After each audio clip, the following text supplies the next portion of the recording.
The Navy started a national groundwater sampling program, which included sampling at all facilities which had firefighting pits or schools. And Site 6 was an example of that. So in May of 2017, we sampled 3 wells at Site 6. And then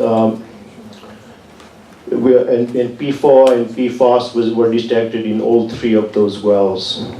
And then we went back in December of 2017, we sampled all 9 wells to further characterize the site per the Navy guidance. So we used the Navy guidance to make sure we go ahead and sample all 9 wells.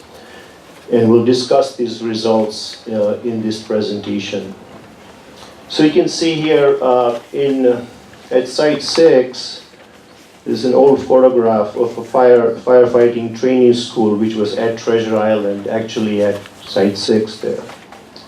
And you can see the 3 firefighters trying to put out this aqueous film forming firefighting foam which they used. And you can see being used right there, and that was from 1945.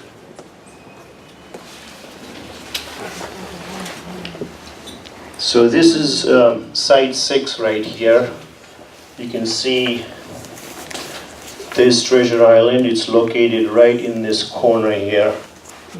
And this is a blow up of that corner right. So this is the site boundary right here, right there. And these results will be presented in the 2017 draft base-wide report, which will be coming out pretty soon. And you'll get an opportunity to review that information. We sampled to determine if PFAS are present at concentrations exceeding the US EPA drinking water lifetime health advisory, which is 70 parts per trillion. So these boxes here, you can see, is where the results are of all the 9 wells. So the highest concentration was at MW25, which is, which is this one right here, this well. That's where the highest concentration was. And then the lowest concentration was at MW30, which is located right there. So you have the highest and the lowest concentrations. And then we used a computer program to show the concentration of these in a contour map. And this is where these lines are, shows the contour map of those concentrations at this site. So the EPA health advisory is based, as I said, on drinking water.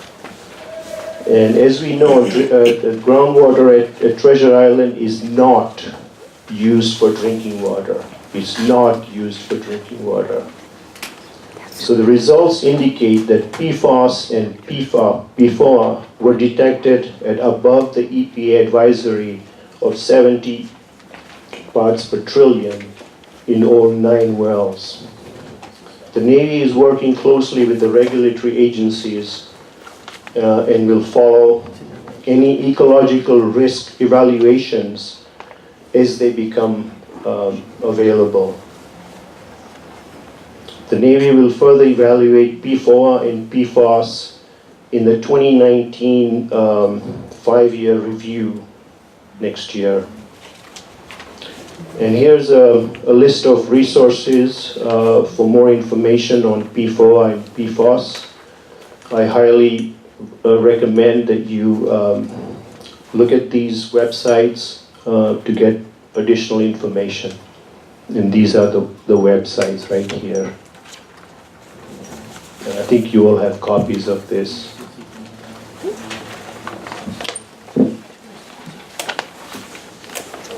So this is site YF3. As you go to the next slide.